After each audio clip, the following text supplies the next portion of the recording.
अस्सलाम वालेकुम, आदाब। मैं हूं खलील फरहाद। तेलंगाना इलेक्शन की सरगर्मियों के दरमियान एक मुद्दा बहुत ज़ोरों से उठ रहा है कि तेलंगाना की तश्कील के वक्त, यानी जब तेलंगाना बन रहा था, उस वक्त केसीआर ने अपनी पार्टी तेलंगाना राष्ट्र समिति, यानी जो अब बीआरएस है, उसे कांग्रेस के साथ जोड़ने का वादा किया था, लेकिन वो इस वादे से पीछे हट गए।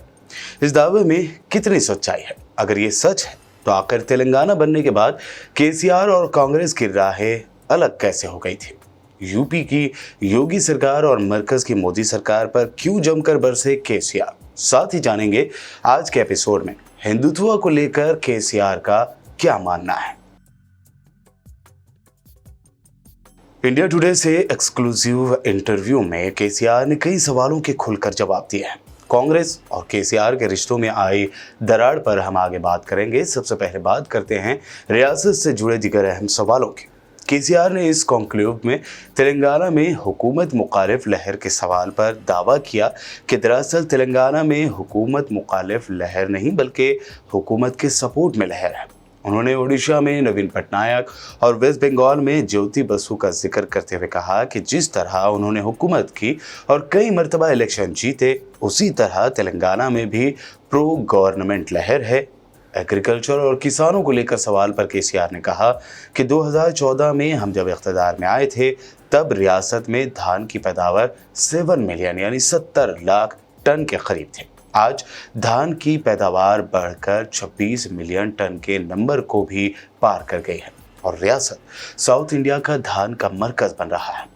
तेलंगाना में प्राइवेट इंडस्ट्री को बढ़ावा देने के लिए अपनी हुकूमत के रोड मैप को लेकर भी सीएम केसीआर ने बात की। उन्होंने टीएस आईपास का जिक्र करते हुए कहा कि हमने सब कुछ ऑनलाइन कर दिया है। केसीआर ने कहा कि हुकूमत सिर्फ इतना देखती है कि इन्वेस्टमेंट सही है या नहीं, 15 दिन के अंदर सारा अमल पूरा कर लिया जाता है।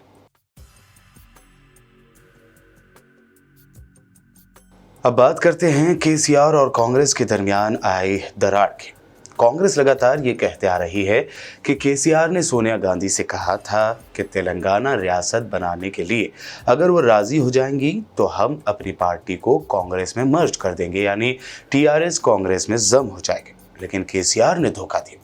इससे जुड़े सवाल पर केसीआर ने कांग्रेस को ही कटघरे में खड़ा करते हुए इल्जाम लगाया कि सोनिया गांधी ने ही हमें धोखा दिया था।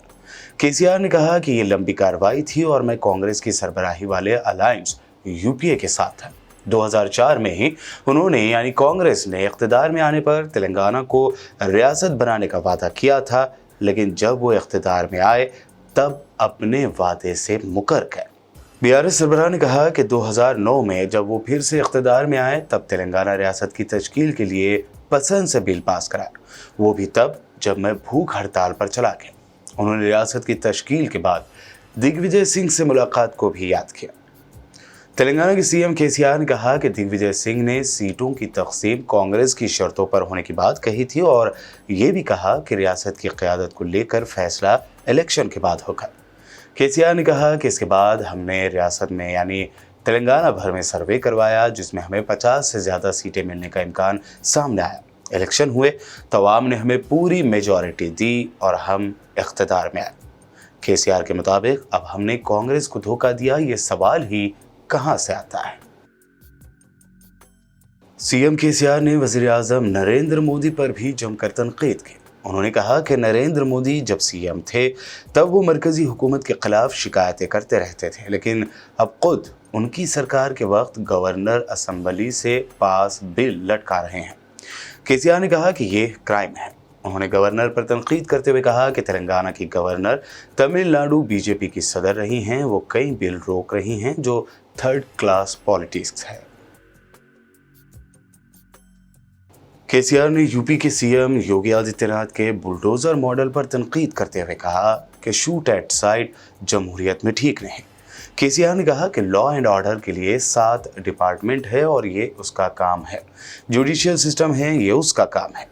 उन्होंने कहा कि मैं बुलडोजर मॉडल की पुरजोर मुखालिफत करता हूं। अब बात करते हैं हिंदुत्व की। केसीआर ने हिंदुत्व मामले पर भी खुलकर अपना मौक़िफ़ सामने रखा है। हिंदुत्व को लेकर पूछे गए एक सवाल पर कि केसीआर ने कहा कि मैं भी हिंदू हूं, लेकिन मेरा मानना है कि हिंदुत्व को पॉलिटिक्स में नहीं लाना चाहिए। सियासी तौर पर हिंदुत्व को कैश कराने के लिए लाते हैं तो आप हिंदुत्व की ही बेइज्जती कर रहे होते हैं। तेलंगाना में हर पार्टी अलग अलग कम्युनिटीज़ को लुभाने के लिए मखसूस मजहब की तरफदारी का दावा करते हुए अपनी इंतखाबी मुहिम चला रही है, लेकिन देखा जाए तो बीआरएस ऐसी पार्टी है जो तमाम मजाहिब को साथ में लेकर चलने और बराबर का इंसाफ करने की बात कर रही है। आखिर में फिर एक मरतबा आपसे गुजारिश है कि इलेक्शन में आप वोट सोच समझ कर दें, सोच समझ कर अपने कैंडिडेट को सेलेक्ट करें। ये ज़रूर देखें कि कहीं आपका वोट बेकार तो नहीं जा रहा। ये भी ज़रूर सोचें कि आपके वोट से नफ़रत की सियासत करने वाली पार्टी को तो फ़ायदा नहीं पहुंच रहा। उम्मीद करते हैं कि आप ये ज़रूर सोचेंगे। आज के एपिसोड में फ़िलहाल इतना ही। देखते रहिए PBN चैनल।